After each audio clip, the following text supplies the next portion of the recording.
What is up to everybody out there, especially my American compadres? Has the tryptophan worn off?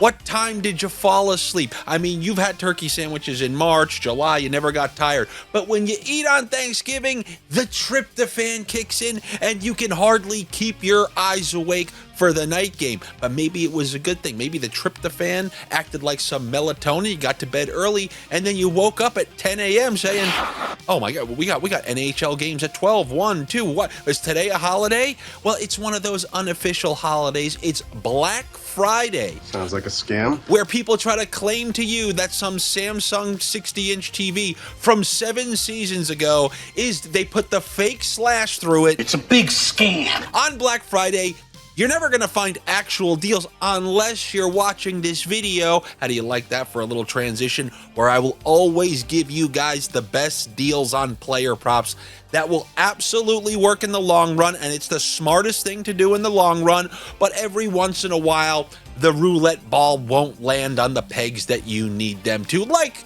happened the other night. We had some great plus money point props, and the roulette ball didn't fall on them, but as you've seen in the past, it's more likely to work than not, especially in the long run, and there's no need to ever change that. As long as you find those good deals shopping in the plus money department for something that should honestly, if you're being real with yourself, should be in the minus department and usually ends up in the minus department, is a deal that you want to take, even if there are nights like the other night where it doesn't land on your red 12 or red 27 or whatever your favorite. What are your favorite roulette numbers? Let me know in the comments. But if you're gonna comment your favorite roulette number down below, at least say like, oh, give me. I feel like if you just hit numbers and enter, they're gonna think I paid some click farm in Bangladesh. So at least tell me a roulette story along with your favorite number. But all your engagement is very much appreciated. It helps these videos get seen by more people. I'm talking about liking, commenting, subscribing, clicking the notifications, and even hyping this video, a video like today, where there are so many games on this. Like, do you think that the NHL players are going to be a little bit tired? Has the tryptophan worn off yet? You think Nikita Kucherov is out there eating turkey? We don't eat turkey in Russia. Nisi istě si přitvářaj za krutým. Ty seriózno думаешь, что я боюсь кого-то, кто играл в Home Alone 3? Home Alone 3. Это ее. Но помнишь, кто это был в том один дома? Что я красивая? Не было Марв, не было Harry. Они даже не могли получить Buzz? За экспорт. Не ври мне. Buzz? Ничего не сделал за 10 лет. We don't eat turkey in Russia. No, we eat wild boar. And then we get up to play the Detroit Red Wings at noon on a Friday, a Black Friday. Now, I will just say from the outset, I think it's fair to treat this Friday kind of like I told you how to treat Sundays. I never like the early day games because there's usually a lack of ruckus. I know here, ruckus. But when it comes to these early games, it feels like they're lacking energy. And if you believe in the tryptophan theory, ever thought about that theory on Thanksgiving, always betting on the road teams because they didn't get to eat at home and they just stayed in the hotel and, you know, had a little team bonding Thanksgiving, good chemistry before heading. Should we take all road teams on this slate? I don't know. That's front page pizzeria stuff. That's stuff that probably gets more clicks, but doesn't get enough wins. I will once again give you the best props that I was able to parse through and find on this slate, although I will admit I am scared. I have the Sunday scaries on Black Friday, meaning I'm hoping there aren't too many lethargic day game efforts, because it's not a Friday day game is something that the players do once a year, essentially, once or twice a year on special occasions. You have random Mondays where there's a holiday and a bunch of day games, a random Friday, and I don't like anything that takes these players out of their routines. But I can't stop myself from finding the best values for you guys, because there is one in that early game. But I don't want to go to it first, because it's definitely not one of my favorite sniffs. I want to start with one that I do think is a great sniff that I want to bring to your attention. You know, many times, like when we talked about Larkin and Raymond and Suzuki and Caulfield, who this whole time you still haven't been able to get at plus money. All those great ones where you almost treated it like one player. That's how good they are at both getting a point together.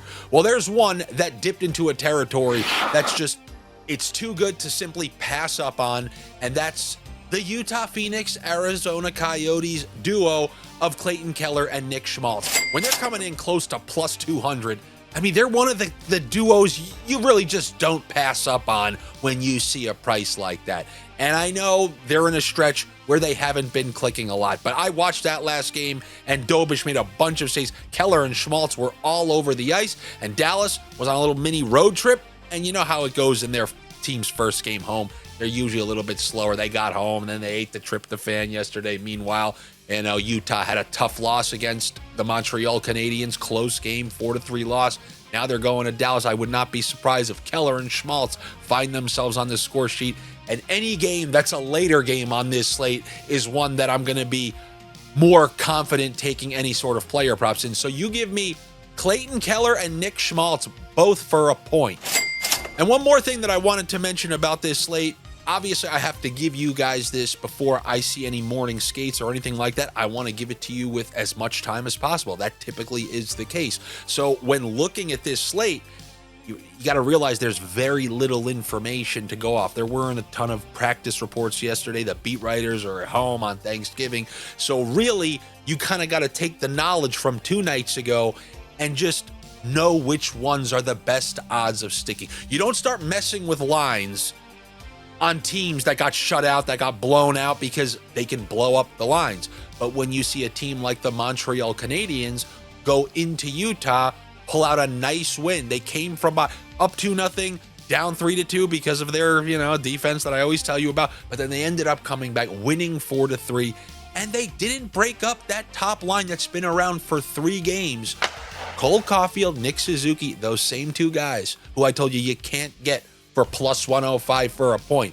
And a third member. And it's not Uri Slafkovsky. It's somebody that Frankie Slices told you about in the shorts like a little over a week ago, and that is Z.Bolduc, who was not just reinserted to the top power play, but as I just mentioned, on that top line with Suzuki and Caulfield. And he came through with 2 points in the last game and came through with the exact power play goal that I'm looking for in a game like this, because his point prop, I swear to you, this is absurd. This should not be priced like this. Simple as that. Slafkovsky, who used to be the third member of that line and on that same top power play, but not even the perimeter of the power play, he was typically minus 120, minus 125. That was what they threw good old Uri Slafkovsky at. Now you have Z.Bolduc plus 155. I don't care if it's a Sunday, it's a Saturday, it's a happy day, it's a sad day, whether you love me, hate me, that's an incredible price. And that's one I'm absolutely going to take. And typically, I would do some sort of assortment with his line mates, but that's not necessary this game because I had to kind of look around. I thought there was some sort of error. Why is L.Hutson coming in at plus 100 for a point? This is a guy who I've seen his assist as recently as last week at minus 135. His assist. Now we're getting his point at plus 100. I understand playing in Vegas, that's not an ideal matchup. But you're talking about one of the best point producing defensemen in the NHL, somebody who literally in the last game on the power play just made a simple little pass across to Z.Bolduc, who blasted it in. That's exactly what I'm looking for, because if we get any sort of replication of that, you're looking at a plus 400, plus 410 same game parlay. All right, now that I gave you a couple things that I actually feel good about in the Keller and Schmaltz and then those Montreal combos, point props, and assortments, now let's go back to that early game. Will Stevie Bong Rips be up? I mean, you combine Bong Rips and tryptophan and turkey. I don't know if he's going to be up early enough to watch this game. Does he even want to watch this game after what happened the other night? I mean, giving up 6 to Nashville, of all teams, Now you're welcoming in essentially the hottest team in the East in the Tampa Bay Lightning, which is a fascinating case of do you really need all your players and what the hell is the regular season? I mean, they've been missing an assortment of Hedman, McDonough, Braden Point. They just got some of their forwards back. Nick Paul's only played a couple of games. He's been asked to do so much that he's currently on the second line with Jake Guentzel. Oh, and he's also on the top power play? So you mean to tell me he's playing with Guentzel and on the top power play and came through in the last game? This sounds like one I might have to take. What is he? Plus 105, plus 1. Is he plus 120? Is he around plus 120? Then we're going to have to take it. That's what he is. Sometimes you don't feel ultra excited. This is more like it's a deal you can't pass up on. You know, really, it's like a game of guess who. If you just see a blank card with a question mark and you see the details, hottest team in the NHL, hottest team in the East. I don't want to disrespect Colorado like that. Hottest team in the East, playing a team who just gave up 6 at home against one of the worst teams, if not the worst team in the entire NHL. Guy on top power play. I mean, this is somebody that you're going to be excited to take. So I'm going to go with Nick Paul, although look, I don't feel incredible about it, but I know it's the right play at that price. Give me Nick Paul for a point, and it's just such an easy pairing, whether you want to use him with Guentzel or you want to use him with Radish, who runs the point on that power play. I'll just go with Guentzel straight up, point, same game, parlay. And if that's just like, yeah, I mean, if you're not really feeling that, why are you giving it to us? Fine, you want to go Andy's NHL Sniffs? Then let me try to forecast a sniff. And that is in San Jose, where they're going home after getting shut. I believe Colorado has 3 straight shutouts. So if it wasn't enough that they were blitzkrieging people earlier, they also showed you that they're getting good goaltending and are paying attention to detail on defense. It's quite a run they're on, but the same way I said all these Edmonton losses mean nothing, early season Colorado wins. Look, they mean something because if they end up, and it seems like it's just going to be an inevitable second round matchup between the Stars and Colorado, unless something catastrophic happens injury-wise. So it does mean something in terms of at least that series would be happening in Colorado, but in the grand scheme of things, it's well known President's Trophy winners haven't won since the 90s. So don't get too high on anyone. Don't get too low on anyone. And now I will talk about those San Jose Sharks who are going home after getting shut out by those Colorado Avalanche. They've been a way better team at home. They've seemingly scored way more at home. They've had some serious road struggles recently. And after getting shut out, I told you before, like, you don't know what's going to happen with those lines. Well, my guess is Tyler Toffoli is a solid calculated sniff at plus 115 for a point. The pizzeria crowd, if you want to stick over 2.5 goals, I'm completely fine with that.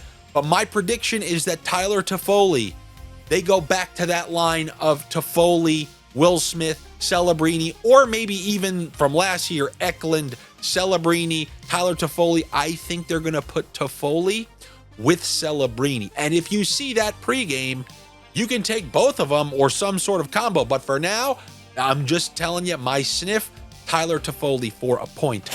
Against who? Oh, yes, the Vancouver Canucks, who are hemorrhaging goals to everybody, even in wins. If they win, it's like last year, like 6-3 or something like that, or they lose, they're giving up a ton of goals. This is a team you can score against. Tyler Toffoli for a point.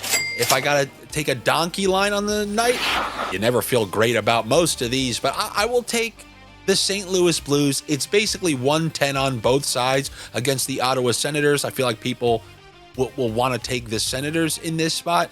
The Blues have been eking out better results. A win and a close loss, an overtime loss. These are better results. I think a game at home, I really believe at some point, the same way I'm telling you repeatedly, don't get too high, don't get too low. The Blues have a lot of good players. They're one of these teams, yes, no superstars, but a lot of very good players, and I think they made the right decision by putting their 3 best players, forwards, that is, all on the same line. The classic, you've been trusting them from 2 seasons ago, last season, and we will trust them once again this season, and that is P.Buchnevich, Robert Thomas, Jordan Kyrou. when you're in trouble, put those guys together, especially at home, where the road team can't get the defensive matchups and assignments that they want to. So I'm going to go with P.Buchnevich for a point. It's plus 100 because of all the juggling that's happened. But I believe, even though they lost in overtime, it was close enough and they played well enough to merit the same lines being rolled out there. The only reason I'm not including Kyrou is I'm worried about his potential power play 2 usage. So I will go with P.Buchnevich for a point, and then my combo will be Buchnevich for a point, Robert Thomas for an assist at home against the Ottawa Senators. And that is what I have for you on a Black Friday, where you're not getting any real deals out there on Amazon, but I gave you plenty here. And if you appreciate it, like I told you before, like, comment, subscribe, call your dad, tell him you missed him on Thanksgiving, but you'll probably go down to wherever he lives next year. And if you want to be the lone sponsor of this show, you can do that by joining the Patreon over at patreon.com/AndyFrancis. As I always tell you, it comes with some trickle-down benefits. These sniffs were already up many hours ago, so you can get early access to sniffs, you can get weekend sniffs, you can get line combos, and you can get to interact with all these sniffers out there. I really do hope to see you there. Why? Because it's better for me. But if not, I will see you for a Dave and a Dan, which will be up relatively shortly. So definitely check that out. And then on Monday for the next round of NHL Sniffs. I hope you guys all enjoyed your Thanksgiving, unless you're somewhere where it's just a regular Friday. And then I guess enjoy the weekend. Thank goodness it's Friday. Take it easy. I'll talk to you later.